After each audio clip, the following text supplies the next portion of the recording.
Welcome to Fight News Now Extra. I'm your host, John Pollock, and it's the start of another week, so that has to mean there was a UFC card over the weekend. We'll discuss the show with John Ramdian and Robin Black, including the main event between featherweights Chad Mendes and Ricardo Lamas, and why Iaquinta was a furious man in Fairfax, Virginia.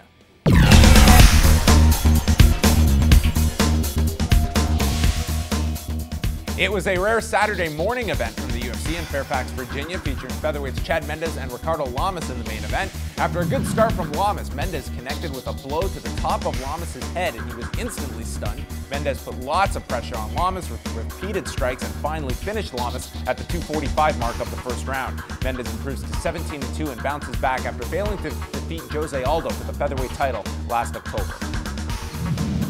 The most controversial fight of the night featured a split decision win by Iaquinta over Jorge Masvidal in the 155-pound weight division. It was a dominant opening round for Masvidal, who stunned Iaquinta and cut him open before the bell sounded. Rounds 2 and 3 were much closer and debatable over who took the rounds. In the end, it was Iaquinta who narrowly won the fight. Fans began to boo after the scores were read and led to Iaquinta cussing at the fans at ringside before exiting the cage and refusing to speak with Jon Anik for his post-fight interview. And Juliana Pena returned to action after more than a year away due to a devastating knee injury where she tore her ACL, MCL, LCL, and meniscus in her right knee.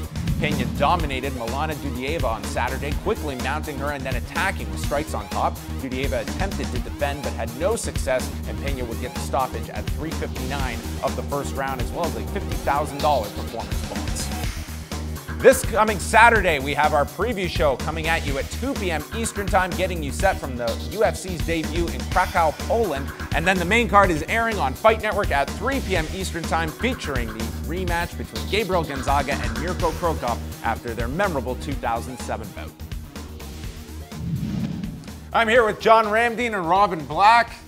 There was a Saturday, there were fights, and we're going to chat about them. And first, let us discuss what was the most controversial fight of Saturday. Jorge Masvidal and Iaquinta. Iaquinta narrowly gets this decision victory. How did you score this fight, John? I scored the first round for Masvidal. I think that was everyone. Yeah, I think that was the most dominant round. And then the other two rounds were so close. I gave the last round to Iaquinta. I think he poured it on. And even though that second round was still competitive, I still gave it to Masvidal. So I think I thought you could argue 2 or 3. Yeah, I agree. For anyone to be outraged at how 2 or 3 went, the only ridiculous one would have been if anyone saw round 1 other than what it was, a dominant Masvidal round. Yeah, I guess we just really want to look for controversy. You know, like, it was a great fight. Like, a really awesome. We expected it to be a great fight. It was a great fight. Masvidal owned round 1. And, you know, realistically speaking, you could give him all 3 rounds. Yeah, you could. Yeah. But the desperation with which Iaquinta went after those rounds, sometimes that alone will sway a judge. But it wasn't just that. He also landed a lot. And the only real, you know, obscene result was the audience booing it. And Iaquinta saw to that. That's normally what happens, though. If you have a great fight, and I think the majority of people that were watching believe that Masvidal won this fight, if it doesn't go your way, it doesn't matter what type of performance you have, you're getting booed. Yeah, hey, people are like, oh man, that might come back to haunt Iaquinta. I think for one, New Yorkers are going to love him a lot more now. You know, if you thought he was a New Yorker before, he's a New Yorker now.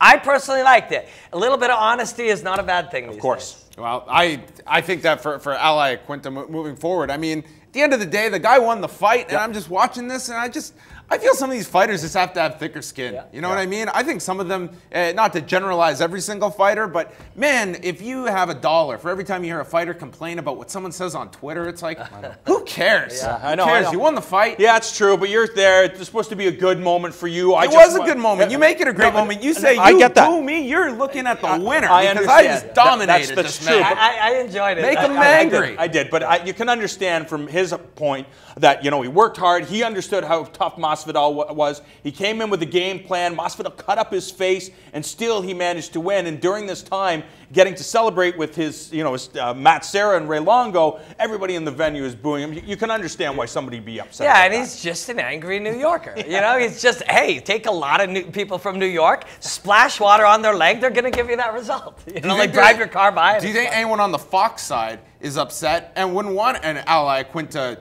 to speak again on television. That's possible. Yeah, you know, you don't think about that, but the Fox cards are a huge platform, and maybe someone does go, actually, that's that guy with that there potty mouth. So, but then you end up on pay-per-views. In the end, the guy's a great fighter. He's someone with everyone's talking about. His skills keep getting better and better. He's coming from a good place. Chris Weidman and him are buddies. He's going places regardless. And I'm not always a what's the next fight, but him and Poirier happened on the same night. Yeah. I'd like to see that Michael happen. Johnson, too. There's a lot of good fights at 155 pounds for him. Let's chat about the main event. Chad Mendes and Ricardo Lamas. I thought Ricardo Lamas looking very good at the start of that fight, and then the difference maker was that shot to the top of Lamas's head, just right on the crown.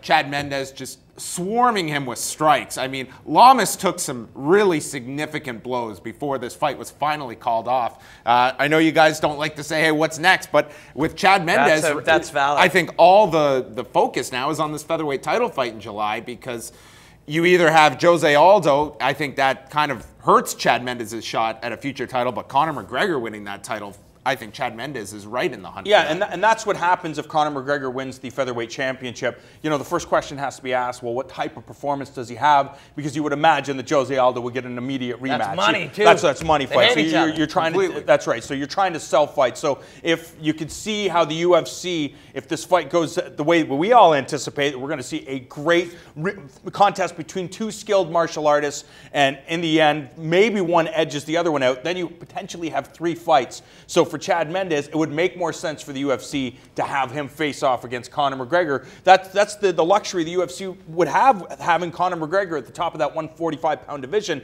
is that you have all fresh fights. Jose Aldo is pretty much cleared out the division. Chael Sonnen laid it out. Like, when you get a chance with a microphone, be a little more concise. The whole, you know, whoever the UFC puts in front of me may not actually benefit you. For him, I think it was very simple. There's only 3 people I want to fight: Aldo, McGregor, and Frankie Edgar. His buddy's fighting Frankie Edgar. Those are the 3. Somebody give me one of those guys in whatever scenario. I think that's but what happens in the meantime? He has to fight. This guy's in the prime of his life. He needs. Hey, Team Alpha Male has mastered the game of limbo. Ask Joseph Benavidez, Uriah Faber, Chad Mendes. They know how to just keep busy when there's nothing immediate in front of them. His hand is probably sore, though. You know how hard he hit that guy to the top of that guy's head? Final thought on Clay Guida and his performance. This dude just threw around Robbie Peralta, and then what a post-fight interview on Clay Guida. It was all over the place. And we were talking about this, about Clay Guida going back and forth in divisions. I think Clay Guida is one of these name-brand guys.